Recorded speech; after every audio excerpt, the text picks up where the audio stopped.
Is brain spotting therapy just another therapeutic technique amongst all the others? Or does it engender a wider philosophical understanding where the healing modalities of West meet the beautiful original healing modalities from the East?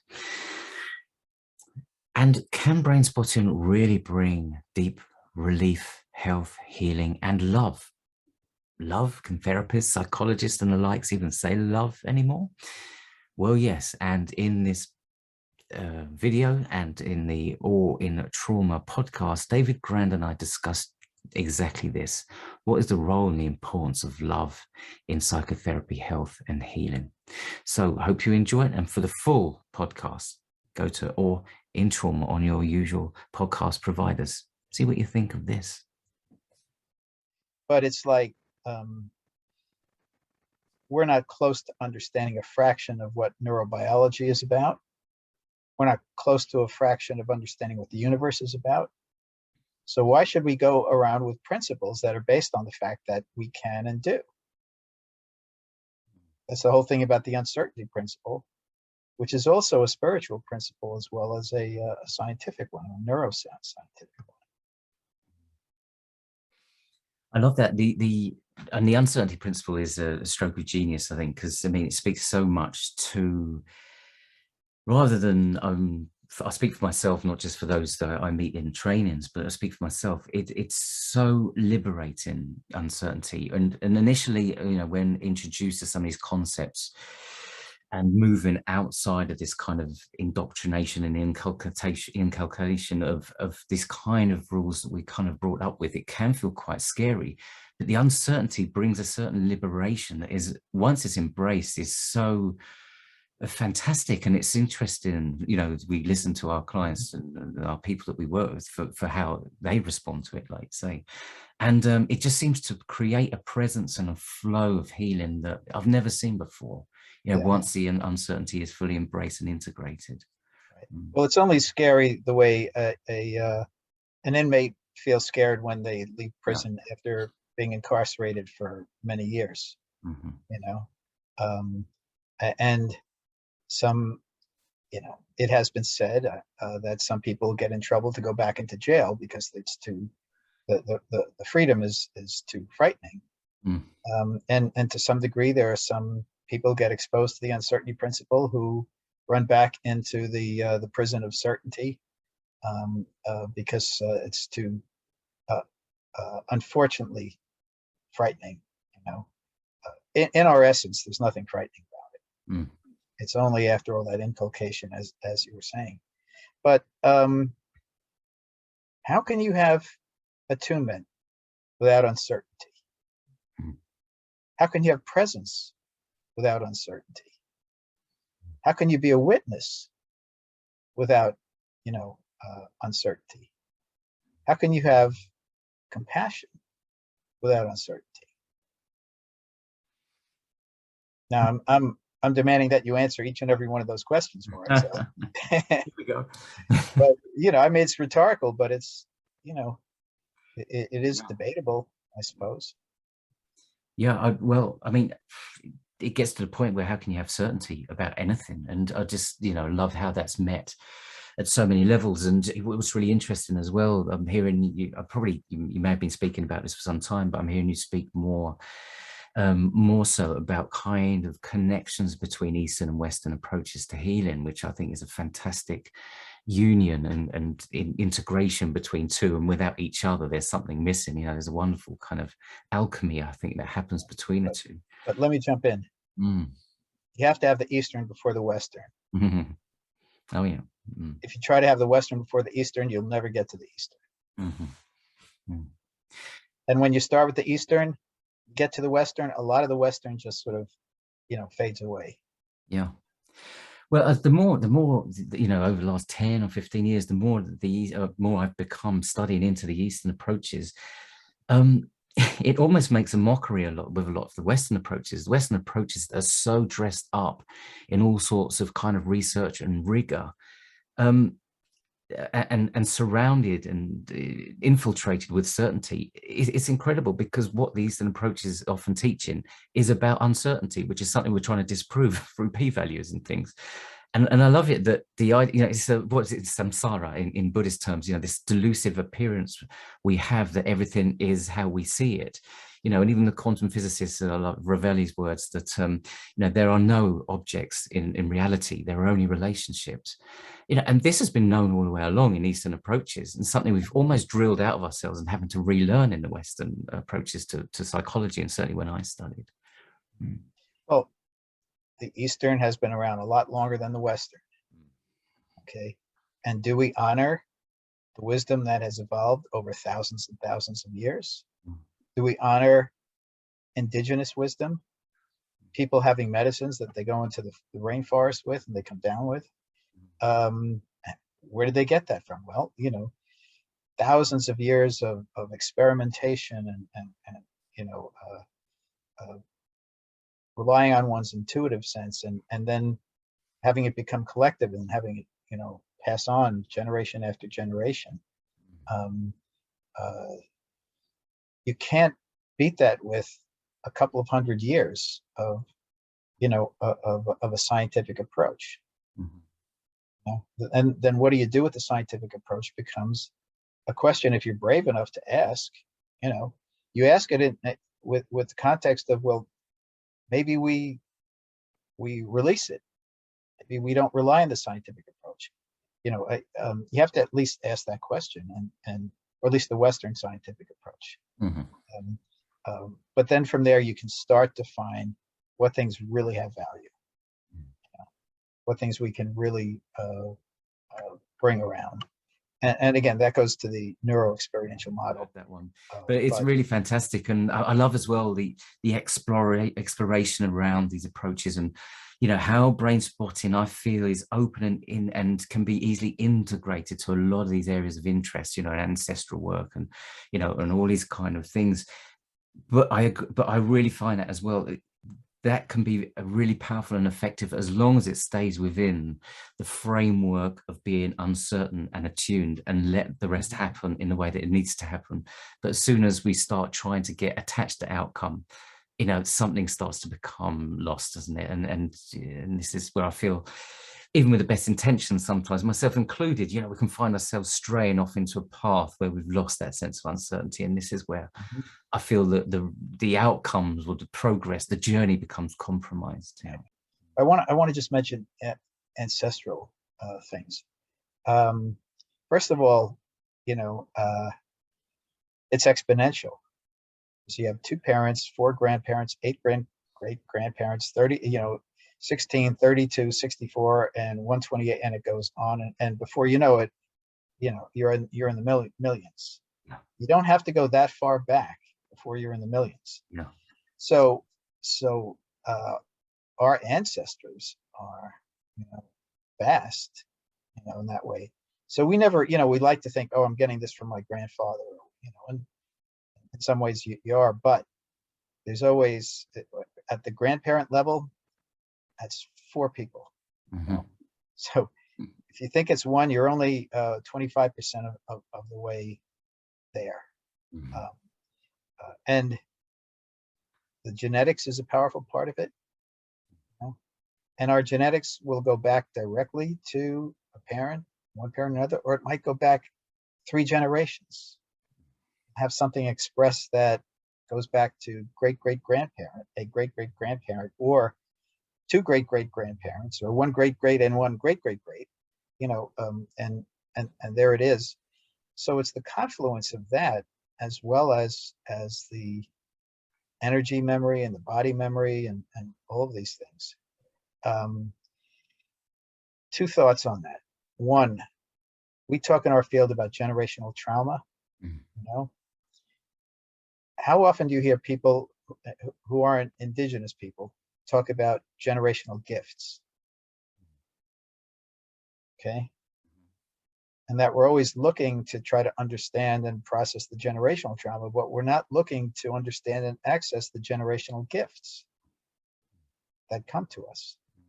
And in brain spotting, we look for eye positions that access, so I can access generational trauma, but it's a whole different level of expansion to access generational gifts, which is such an important part of who we are, exploring ourselves and healing ourselves and expanding ourselves. So that's one thing I just wanted to bounce off you to see what comes to mind with that idea. Well, lots, so many ideas come up. Firstly, I love the way you're looking back generationally beyond grandparents, great-grandparents, great-great-grandparents. And you know, the more we're doing that, the more we're starting to move towards, again, an Eastern idea of this idea of really the collectivism, moving much more away from individuation into this collective whole, whereas there's an interrelationship between us all at some levels. And then playfully, I like to take that even further back into sort of phylogenetic reincarnations and look at how we've evolved through species over time. And through, I think Damasio calls it exaptation. Our brain isn't redeveloped with all this new hardware that's put in. We're just continuing to kind of cobble together everything we've got to be able to evolve and adapt to whatever's coming up, you know, as we're evolving. So it's all in there, you know, it's all in there, this huge, immense kind of collective wisdom of time and space all in us, which is fantastically liberating, although overwhelming. So I love that side of thing. The other side of things about generational gifts is a really lovely way of putting it, conceptualizing it and understanding it. And then it takes me, because I like to make things very difficult for myself, David. So then it takes me to the you know, can we even make a division then, when we're really thinking about it, between what's generational trauma and what is generational gifts as well? You know, I know our neocortex always, and left brain, as McGilchrist would describe it, always wants to be able to compartmentalize and make divisions and put valence to these different experiences. But all these experiences, you know, are gifts of sorts, aren't they? Mm-hmm. Well, if you want to think in an open way as opposed to a closed way or a narrow way, for sure. You know, again, and this is the thing about brain spotting, the neuroexperiential model, it's looking to open things and deepen things further without limitation, without boundary.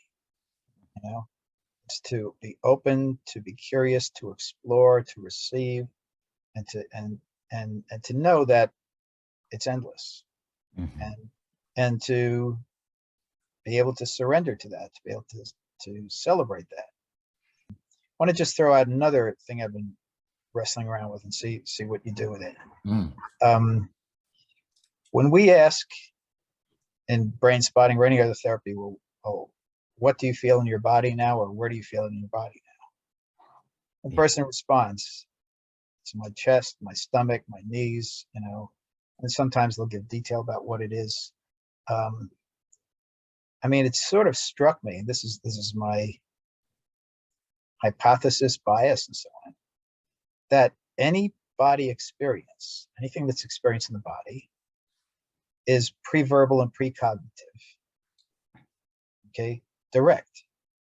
Okay, if you got into a car accident, and you know, I guess there's body memory that you'll sort of have from that, but that's overlaid on all the pre-verbal, you know, precognitive body experience, which of course then goes back to birth experience, intrauterine experience, and generational experience.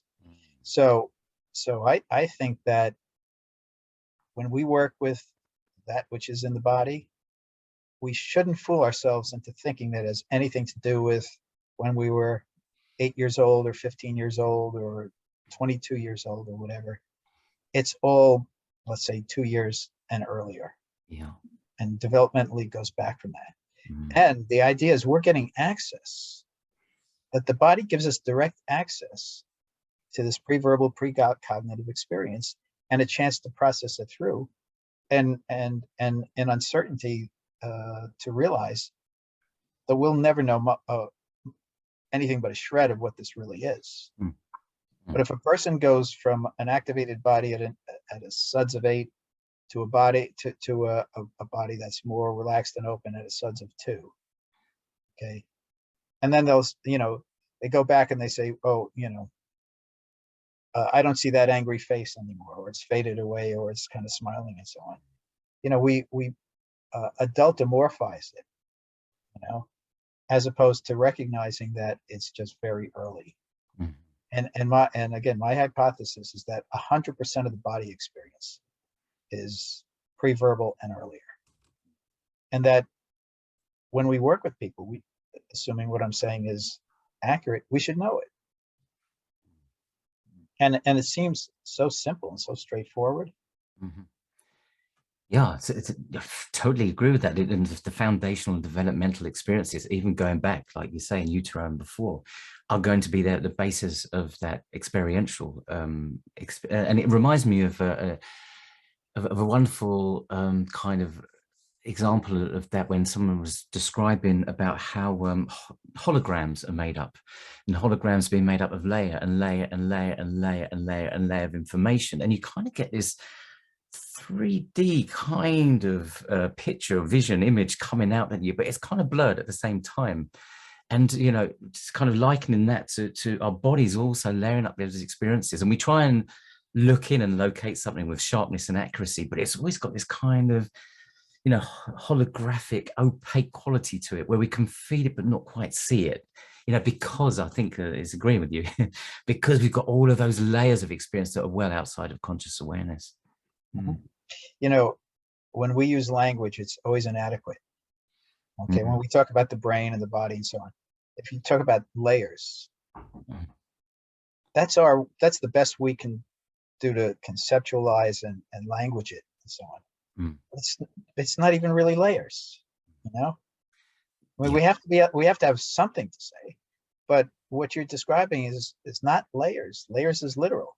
Brain spotting the frame is a very literal concept of something that is totally not literal, totally nonlinear, um, even beyond conceptual. So it's just interesting that when we try to get smarter, we always find our way back into the literal neocortical world, as opposed to the energy world, Mm. where nothing is literal like that. No, no. You know, we talk about the neural pathways, Mm. you know, because there's some, at least it seems literal. But we don't talk about the energy flowing down the neural pathways, because how do you capture that? I mean, yeah, how do you capture anything, right? You know, it's how do you capture anything? You know, I think we kind of dance with these ideas and something that come an energy for me that's really important that comes up. And I just wanted to talk to you about this as well, because it is just a word, but it's also a concept. And the more you focus on any word, it becomes more meaningless. If you meditate on any word or thought, it soon disappears into space, really. But you know, one of the energies I'm really kind of study a lot into and work with, probably because a lot of my work has been with complex children from complex histories and backgrounds, where it's okay to talk about love. And love is something that is, you know, kind of replaced, and Bowlby wanted to originally call, you know, attachment theory love theory, but that was really cool and uncool and hippie-like. So, you know, it became attachment theory. And it's something that really, each time I'm really getting to grips with the kind of depth of work and energetic work we're doing in kind of in brain spotting and a neuroexperiential kind of model. There's so much that both seems to resonate with the concept of love, and also love never quite fits or does justice or kind of connects it fully. But I'm really loving bringing the word love back into my work conceptualizations and training around this.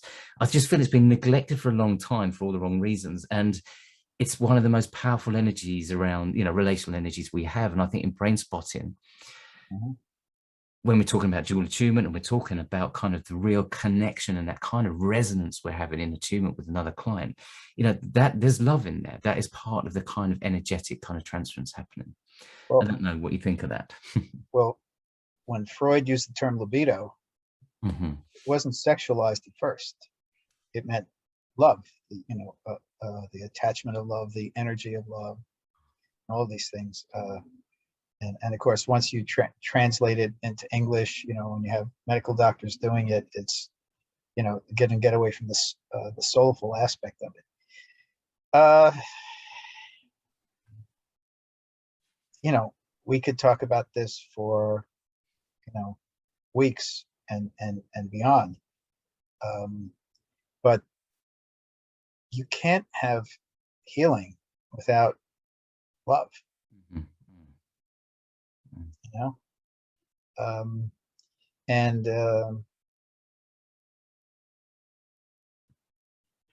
the wish for another person to heal, to feel better in their own time, their own way, is really a very loving wish. And for us to sit with a person and you know, when you do pro bono work, it feels a lot better than when you're, working for hire. Mm, You know, when you're paid in mm. that way, because then it strips away that element, and what you're there for. Yeah, You know? yeah. But even when you are getting paid, this is what's underneath it. It just gets you know corrupted in a way. I'm just saying experientially, not that there's anything corrupt about Mhm, it. mhm, You can't help a person to heal without love being present, mhm. and it's your own self-love and trying to help them generate their own and access their own self-love, and to have the exchange of love, and love comes from you to them and from them to you.